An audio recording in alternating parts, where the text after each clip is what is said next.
सुप्रभात बच्चों।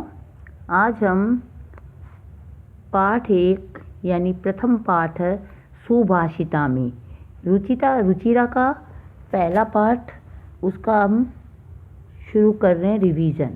जैसा कि मैं पहले भी आपको बता चुकी हूँ कि इन श्लोकों को आपको अच्छे से याद करना है और कॉपी में लिखना है। उसके बाद इसका अर्थ प्रसंग सहित लिखना है। मैंने आपको पहला श्लोक बता दिया था, दूसरा भी बता दिया था, तीसरा भी बता दिया था। अब आपको मैं नीचे चौथा श्लोक बताने जा रही हूँ।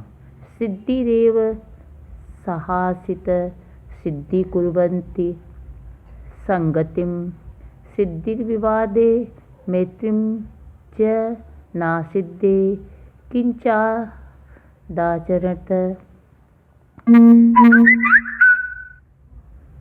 इसी प्रकार बच्चों इन श्लोकों को पढ़ के और याद कीजिए। धन्य धान्य प्रयोगेषु विद्याया संग्रहेषु च। धन और धान्य को इकट्ठा करना और विद्या का इकट्ठा करना, संग्रह करना। आहारे व्यवहारे, खाने में, व्यवहार में, च तिक लज्ज सुखी भवेत।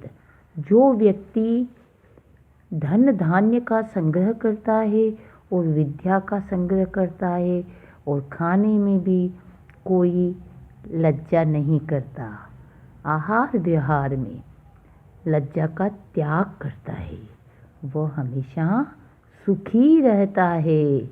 अगर खाने में अपन लज्जा करेंगे तो हम खुद ही भूखे रहेंगे ना, हम अपने आप को दुख देंगे। इसलिए खाने पीने में कभी भी लज्जा नहीं करनी चाहिए।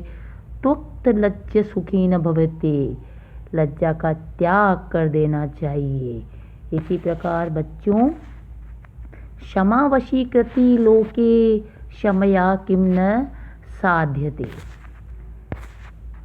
शांति खड्ग करे यस्य किम करिष्यति दुर्जन। क्षमा ही सबसे बड़ा आभूषण होता है। मनुष्य को हमेशा क्षमाशील होना चाहिए, क्षमा मांग लेना चाहिए। अभी आप इन श्लोकों का अर्थ तभी कर पाएंगे बच्चों जब आप इसके शब्दार्थों को अच्छे से याद करेंगे, शब्दों का अर्थ, और फिर उन शब्दों के अर्थ को याद करेंगे तो श्लोक का अर्थ आपको स्वतः ही आ जाएगा। शब्दार्थ ये नीचे दिए हुए हैं। इन शब्दार्थों को कॉपी में करने का प्रयत्न कीजिए। जैसे पहला शब्दार्थ है पृथ्व्याम यानी धरती पर, सुभाषित यानी सुंदर वचन, मूढ़े यानी मूर्ख के द्वारा, पाषाण खंडेशु पत्थर के टुकड़े। इसको याद करने से और कॉपी में सुंदर शब्दों को लिखने से आपका अर्थ और आसान हो जाएगा।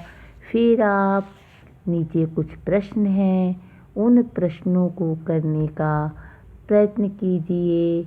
मिलान भी है और एक शब्द में वाक्यों का एक शब्द में उत्तर भी देना है। धन्यवाद।